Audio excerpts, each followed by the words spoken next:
नमस्कार दोस्तों, आप देख रहे हैं लाइव 50 राजस्थान और मैं अनिल कुमार आपके साथ। फिलहाल इस वक्त की बड़ी खबर आप देख रहे हैं सीकर के खंडेला में पिछले 8 दिनों से लगातार इस कड़ाके की सर्दी में भी लोग धरने पर बैठे हुए हैं। एडवोकेट गोकुल चंद गोदारा ने बताया कि आज 8वें दिन भी बावरिया समाज की मांगों को लेकर धरना जारी है। साथ ही आज धरने में पूर्व कस्टम कमिश्नर अशोक चौहान और बैरोड की पूर्व प्रधान वीना चौहान, राजस्थान यूथ विंग अध्यक्ष एडवोकेट मनोज चौहान भी पहुंचे। साथ ही उन्होंने प्रशासन से वार्ता की है। तो आइए इन्हीं से जानते हैं कि क्या कुछ परिणाम रहा 8 दिनों के संघर्ष का।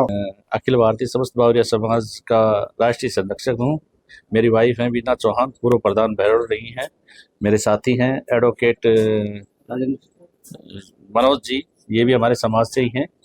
और जो ये धरना प्रदर्शन चल रहा है, इसके लिए हम मैडम से मिलने आए थे, एसडीएम मैडम से।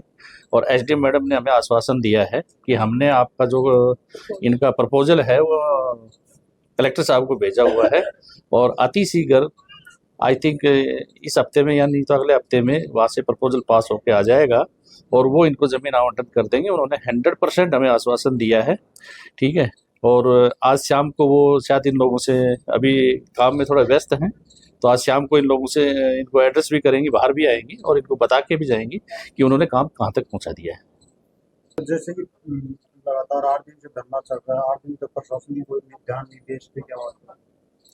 देखो, इसके बारे में तो मैं कुछ नहीं कह सकता कि प्रशासन ने क्यों ध्यान नहीं दिया। वो प्रशासन की मजबूरियां होंगी कुछ।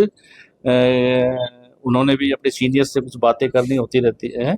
मैं भी एक प्रशासनिक अधिकारी रहा हूँ। कुछ हमारी मजबूरियां होती है प्रशासन की कि वो अपने सीनियर से बात करके ही आपको कुछ जवाब दे पाए।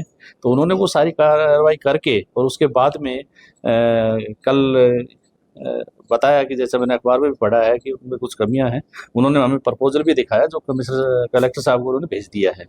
और अति शीघ्र उन्होंने कहा कि मैं दोबारा एक बार आज शाम को कलेक्टर साहब से फिर बात करूंगी और ये प्रपोजल को जल्दी से जल्दी नोटवाने की कोशिश करूंगी। 8 दिन लगातार धरना जारी है, अब तक क्या वार्ता हुई है? प्रशासन ने संज्ञान लिया?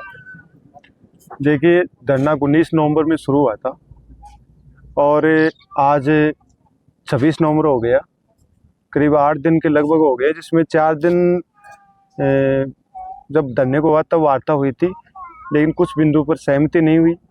और हमारी उसमें अटकल जो आई वो बताऊँ आपको कि हम चाहते हैं कि सरकार और प्रशासन हमें जहां भूमि आवंटित करना चाहता है, उस भूमि पर आवंटन होने तक और पट्टा आए तब से उससे पहले हमें कब्जा दिया जाए। इन जो गरीब बेघर परिवार हैं उनको वहाँ तरपाल ताड़ने के लिए कहा जाए कि आप इस जगह अपना तरपाल तान सकते हो, तंबू लगा सकते हो।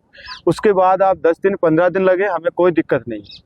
इस मांग के लेकर उन्होंने कब्जा देने से इनकार किया, सहमति नहीं बनी और विफल हो गई। उसके बाद में आज साहब दिल्ली से आए और साहब ने वार्ता की है अपनी टीम के साथ।